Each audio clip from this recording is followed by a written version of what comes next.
The Maricopa County audit will be released. That's going to be happening around 1 o'clock Arizona time, I believe. We will be covering that. We will be carrying it live.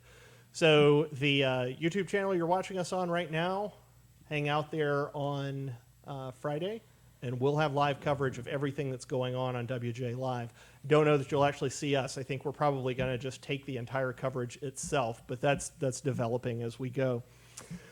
But anyway, big news actually predating that just a little bit. So interesting things began to happen earlier this week as it concerns Maricopa County. So on, let's see here, today's Wednesday. So on Monday, September 20th, the Gateway Pundit, which runs a whole lot of breaking, very early surfaced news, sometimes things that haven't been confirmed yet, but they are on the cutting edge of getting new content out there. They ran allegedly leaked audio of Maricopa County Supervisor Steve Chukri. I believe I'm pronouncing that right. And Chukri was the audio.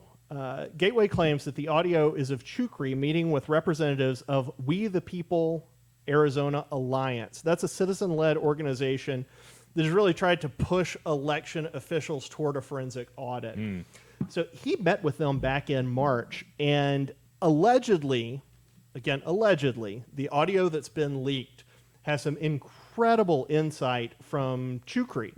Now, I'm going to get into that with you here in just a second, but first off, that happened on Monday the 20th. Yesterday, Tuesday the 21st, Chukri handed in his resignation.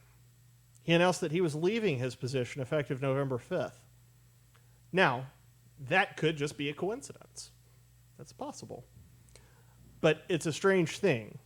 Chukri confirmed that he had been recorded secretly. He did not say that these recordings are the recordings he was referring to, but I suspect they are. Now, let me get into this just a little bit with you folks, and then we'll discuss. So I'm pulling some of this from Gateway. Chukri was the only supervisor who was willing to meet with residents of Maricopa County to discuss serious election concerns, and he shared those concerns. Shared them with We the People Arizona Alliance. Chukri said that the extremely small-scale audit performed by Maricopa County and used to declare that the election was free and fair was actually pretty, quote, bull expletive. Now, let me go over that with you again. This is not the Cyber Ninjas audit. This is not the Maricopa County audit that's going on right now that we're going to get the results from Friday.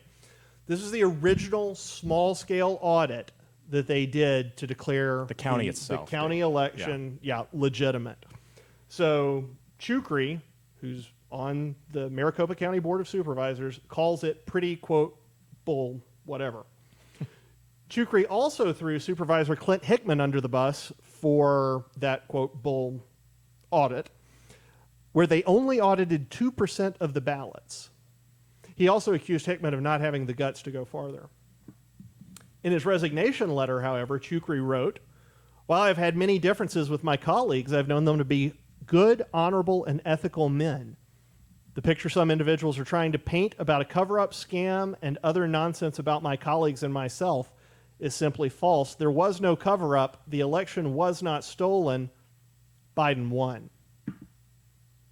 That was in his resignation. The problem is that the alleged audio, Chukri goes farther in it. He says, "I should have never believed what I was being told," talking about the original audit. The audit was of approximately 47,000 ballots out of nearly 2.1 million. Chukri said to Shelby Bush with the Arizona Alliance, "You know what I think it was in hindsight? Bill Gates," not that Bill Gates, this is Maricopa County Supervisor Bill Gates, got scared because he barely won. And Jack Sellers got scared, again, another supervisor, got scared because he only won by 200 votes. And then there was an audit and a recount, which was pretty, again, quote, BS, by the way. Chukri went on to say, I think it was done through dead people voting. I think it was multifaceted." Shelby Bush responded, "They threw everything but the kitchen sink at these elections. The information, the data we have is incredible. USA Today has put out a hit piece on our organization stating that the information we provided at our rally was conspiratorial and unfounded truth. We have the evidence. We have the voter rolls. We have it, but they don't want to admit it. And you're right, it was multi-layered. It was dead voters." Chukri responded, ballot harvesting. So I was talking with, I have a mutual friend who knows Chukri this morning, and this person is I would classify her as an unassailable conservative. And she said, look, Steve is a good guy. And I believe that. I mean, look, I believe that. I think he was probably, if the audio is accurate, he was caught in an unbelievably untenable position. What do you do after this? Yeah. So, Tara, let me toss to you first.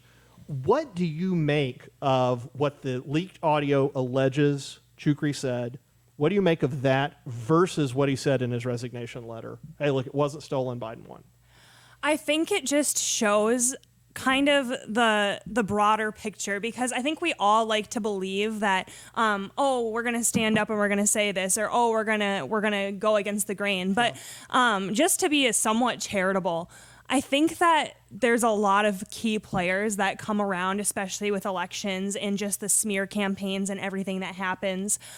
We've seen what's gone on with Ashley Babbitt, that she's just been smeared as this complete conspiracy theorist. People call her a terrorist. Yeah, people malign her. And so I terrorize people by being shot. Yeah. Yeah.